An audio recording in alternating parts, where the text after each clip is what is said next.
everyone. Today we will tackle about the 1899 Malolos Constitution. But before that, allow me to introduce myself first.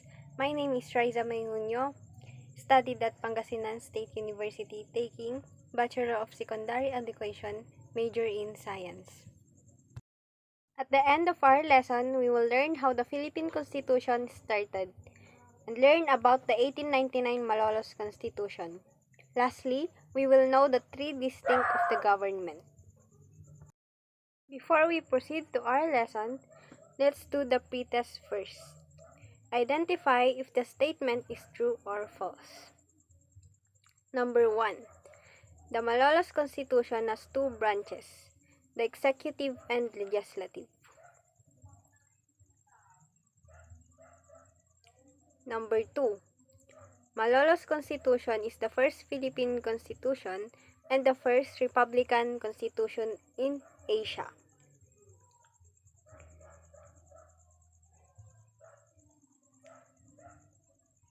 Number 3. Establishment of the Malolos Congress happened on September 15, 1898.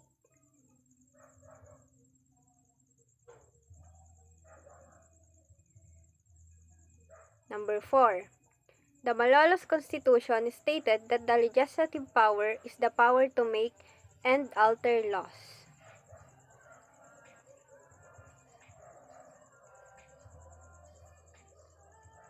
Number 5. The Philippines was once ruled by the Spanish for 334 years. Let's learn about the history of Malolos Constitution. The political constitution of 1899, or in Spanish, Constitución Política de 1899, informally known as the Malolos Constitution, taking its name from the then capital of the Philippines of the Filipino Revolutionary Government, was the constitution of the First Philippine Republic, which lasted from 1899 to 1901. Why did they create it? The Constitution specifically provided for safeguards against abuses and enumerated the national and individual rights not only of the Filipinos and of the aliens. The Philippines was once ruled by the Spanish for 333 years, and in the year 1897, the hardship caused by the revolution convinced Emilio Aguinaldo to arrange a truce with the Spanish authorities called the Pact of Biak na Bato. Aguinaldo and these officers agreed to go into exile in Hong Kong and surrender their weapons in exchange for long-sought reforms and 800,000 Mexican pesetas.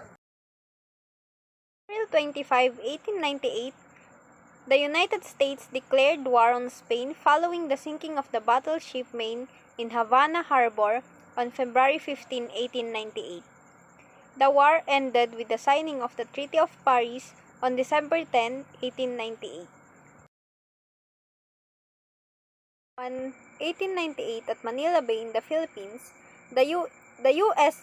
Asiatic Squadron destroyed the Spanish Pacific Fleet in the first major battle of the Spanish-American War, resulting in the fall of the Philippines and contributing to the final U.S. victory in the Spanish-American War. After the U.S. declared war on Spain, Aguinaldo saw a possibility that the Philippines might achieve its independence. U.S. Navy transported Aguinaldo back to the Philippines and returned to Manila on May 19, 1898. He took control to the newly formed Philippines Revolutionary Forces. On June 12, 1898, Aguinaldo proclaimed the Philippine Declaration of Independence at Kawit, Cavite. Later, in 1898, Spain ceded the Philippines to the United States in the 1898 Treaty of Paris that ended the Spanish to American War. June 23 to September 10, 1898, these were the first elections that was held for a national legislature in the Philippines. The Revolutionary Congress was opened on September 15, 1898 at Barasoain Church in Malolos, Bulacan, composed of 136 members. On September 15, 1898, also the ratification of the Proclamation of the Independence. The Revolutionary Congress in Malolos started drafting a constitution in the Philippines. November 29, 1898, the Revolutionary of General Emilio Aguinaldo, who had approved the Malolos Constitution, recognized the equality of all forms of worship and proclaimed the separation of church and state. On January 21, 1899, the draft constitution was promulgated by Emilio Aguinaldo. The document was titled The Political Constitution of 1899 and was written in Spanish. Jump into the Constitution. The Political Constitution of 1899 was written by Felipe Calderon y Roca and Felipe Buencamino as an alternative to a pair of Malolos Congress by Apolinario Mabini and Pedro Paterno. It is the official language of the Philippines at the time.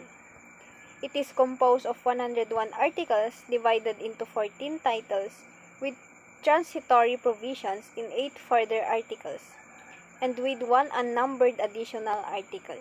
This is the 1899 Constitution Preamble.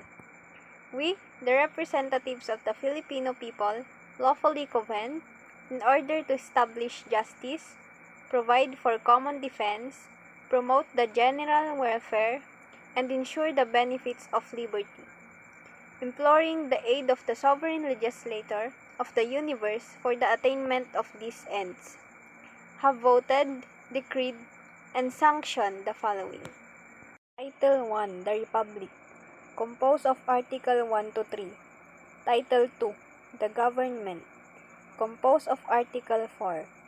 Title 3. Religion, composed of Article 5. Title 4. The Filipinos and their national and individual rights, composed of Article 6 to 32. Title 5. The Legislative Power, composed of Article 33 to 53. Title 6. The Permanent Commission, composed of Article 54 to 55. Title 7. The Executive Power, composed of Article 56 to 57. Title 8. The President of the Republic, composed of Article 58 to 72. Title 9. The Secretaries of Government, composed of Article 73 to 76. Title 10. The Judicial Power, composed of Article 77 to 81. Title 11. Provincial and Popular Assemblies, composed of Article 82.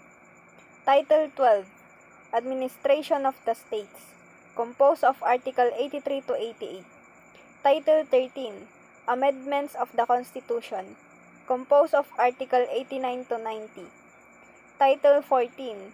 Constitutional Observance, Oath and Language, composed of Article 91 to 93.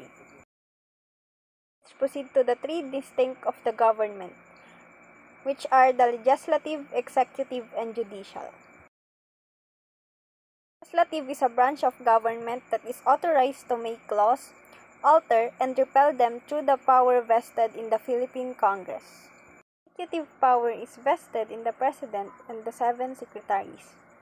It is also responsible for the implementation of laws and policies adopted by the legislature. Lastly, the judicial, relating to or done by courts or judges or the part of a government responsible for the legal system. And that is the end of our lesson about the 1899 Malolos Constitution. Now, let's proceed to the post-test. S1. Choose the letter of the correct answer.